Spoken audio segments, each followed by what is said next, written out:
Hello friends, आज मैं आपको बताऊंगी मोमबत्ती का बिजनेस कर आप महीने में 50,000 रुपये कैसे कमा सकते हैं। इसको बताने से पहले मैं आपसे रिक्वेस्ट करना चाहूँगी, अगर आपने हमारे चैनल को सब्सक्राइब नहीं किया है तो प्लीज़ अभी हमारे चैनल वायरल मसाला को सब्सक्राइब करें। आइए फ्रेंड, अब मैं आपको बताऊँगी मोमबत्ती उत्पादन क्या है। मोमबत्ती उत्पादन एक क्रिएटिव काम है। एक अच्छा आर्टिस्ट अच्छा मोमबत्ती उत्पादन बन सकता है। मोमबत्ती उत्पादन में डिज़ाइन के साथ कलर कॉम्बिनेशन की समझ होना ज़रूरी है, पर इसकी मैन्युफैक्चरिंग को समझने के लिए ट्रेनिंग लेना ज़रूरी है। इसे आप परिवार के सहयोग से शुरू कर सकते हैं। इसके लिए आपको बहुत बड़ी जगह की भी ज़रूरत नहीं है। यह काम घर के किसी कोने में भी शुरू किया जा सकता है। मोमबत्ती का बिजनेस आप अपने घर से भी शुरू कर सकते हैं। मोमबत्ती उत्पादन एक ऐसा काम है जिसे घर बैठकर घरेलू उद्योग की तरह भी किया जा सकता है और बड़े स्तर पर फैक्ट्री लगा कर भी कर सकते हैं। रंग बिरंगी और खूबसूरत मोमबत्तियां अपनी सुंदरता और झिलमिल रोशनी से हर किसी का दिल जीत लेती हैं। यही वजह है कि मोमबत्ती उद्योग ग्रामीण स्तर के लिए लेकर अंतर्राष्ट्रीय स्तर तक अपनी पहचान बना चुका है। इस क्षेत्र में स्वरोजगार की संभावनाओं की तेजी से विकास हो रहा है। आप भी इससे जुड़कर अपना करियर बना सकते हो।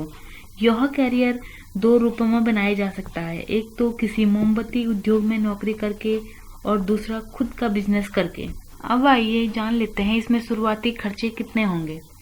मोमबत्ती उद्योग कुटीर उद्योग है, इसीलिए इसे कम पूंजी में भी शुरू किया जा सकता है। आप 10,000 से 1 लाख रुपए तक की पूंजी में इस व्यवसाय को शुरू कर सकते हैं।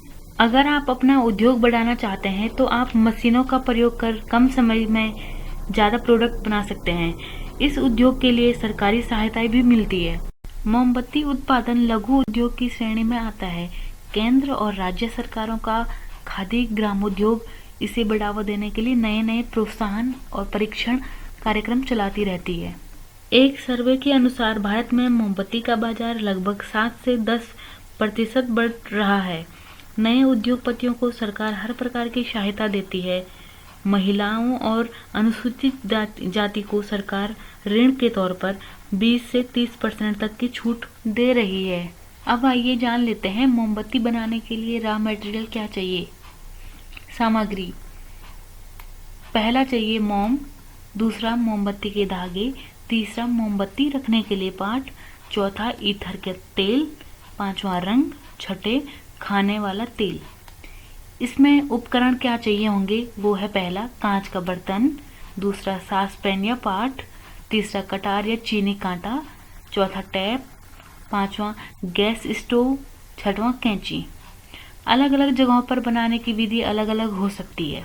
अब आइए जान लेते हैं मोमबत्ती बनाने की क्या क्या विधि हैं। पैराफिन वैक्स को किसी गहरे बर्तन में पिघलाने के लिए रख दें। इसे वनस्पति घी की तरह पिघलाएं। मोम पिघलाने तक मोमबत्ती के सांचे को साफ कर लें। एक सांचे को पुराने कपड़े की सहायता से अच्छी तरह साफ करके उसमें रुई से खाने वाला तेल लगाएं ताकि मोम सांचे में न चिपके। इसके बाद सांचे में बने चिन्हों की सहायता से धागा लपेट दें। सांचे के हैंडल में धागे को एक सिरे से बांधकर मोमबत्ती से बने खांचे के बीच से ले जाते हुए हैंडल में बने गुरुम में जाकर लपेट देते हैं। बाद में दूसरे सिरे में बांध लेते हैं। इसके बाद पुराने सूती कपड़े को गीला करके समतल जमीन या बेंच पर बिछाएं, फिर उसके ऊपर सांचे को रखें। इतना करने तक हमारा मोम पिघल जाएगा। आप कुकिंग या क्राफ्ट स्टोर में भी कैंडी या मोमबत्ती थर्मामीटर खरीद सकते हैं।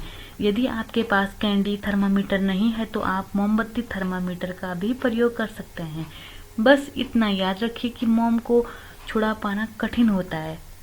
पैराफिन मोम को 122 से 140 डिग्री फ़ारेनहाइट 50 से 60 डिग्री सेंटीग्रेड तक गर्म कर पिघलाना चाहिए। अब पिघले हुए मोम को चम्मच या कटोरी की सहायता से सांचे में डालें। जो मोम नीचे बह जाता है उसे सूती के कपड़े से उठाकर पुनः प्रयोग कर सकते हैं। सांचे को पानी के बाल्टी में ठंडा होने के लिए रख दें। मोम को सांचे में जमने के लिए 10 से 20 मिनट तक रहने दें। यदि पहली बार मोम डालने पर सांचे में मोम की मात्रा कम रह गई हो तो पुनः पिघला हुआ मोम दोबारा खांचे में डालकर ऊपर तक भर लें और जमने के लिए पानी में रख दें। अब सांचे को जिसमें मोमबत्ती जम चुकी है पानी से निकालकर सांचे के दो तरफ के धागे ब्लेड या कैंची से काटें। दोस्तों, इसमें क्या क्या सावधानी बरतनी है वो अब मैं आपको बताऊंगी। मोम को पिघलाने से आग लगने का खतरा हो सकता है। पिघलते हुए मोम को कभी भी आरक्षित मत छोड़िए। जब पिघले हुए मोम का प्रयोग कर रहे हों तब अतिरिक्त सावधानी बरतिए। सांचे में धागा कसकर लपेटना होगा। पानी से भरी बाल्टी में सांचे को अधिक से अधिक डुबोएं, पूरा ना डुबोएं। मोम को केवल पिघलाना चाहिए, उबालना नहीं चाहिए, इससे हमें खतरा हो सकता है। फ्रेंड्स, अब जान लेते हैं मोमबत्ती कहाँ बेचें। मोमबत्ती बेचने के लिए आप स्टेशनरी दुकानें, किराना की दुकानें, सुपरमार्केट और मॉल से भी संपर्क कर सकते हैं। फ्रेंड्स, आजकल आप मोमबत्तियां ऑनलाइन भी बेच सकते हैं। इनमें से आपको मैं कई वेबसाइट बताती हूँ जिस पे आप अपनी मोमबत्तियां बेच सकते हो, जैसे amazon.com है, paytm.com है, flipkart.com है, ebay.com है और बहुत सारी वेबसाइट हैं जिन पर आप अपना बिजनेस प्रमोट कर सकते हो और अपनी चीज़ें बेच सकते हो। फ्रेंड्स, मोमबत्ती बनाने की ट्रेनिंग के लिए यहाँ पे आप संपर्क कर सकते हैं। शैक्षिक योग्यता कोर्स के लिए कम से कम 8वीं पास होना जरूरी है और आयु सीमा कम से कम 15 साल होनी चाहिए। जो इसकी संस्थान है वो है multi disciplinary training centre Dehradun, woolen hosiery training centre Lucknow, multi disciplinary training centre Rajghat New Delhi, doctor Rajendra Prasad multi disciplinary training centre Patna, Khadi Gramodyog Vidyalaya Barabanki, khadi Gramodyog विद्यालय वीरापंडी।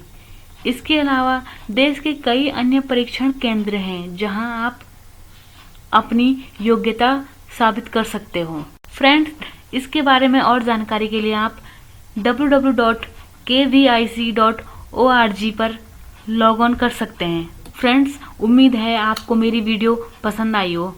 अगर आपको मेरी वीडियो अच्छी लगी हो फ्रेंड्स तो प्लीज़ अभी मेरे चैनल को सब्सक्राइब करें, लाइक करें, शेयर करें। Thank you for watching this video.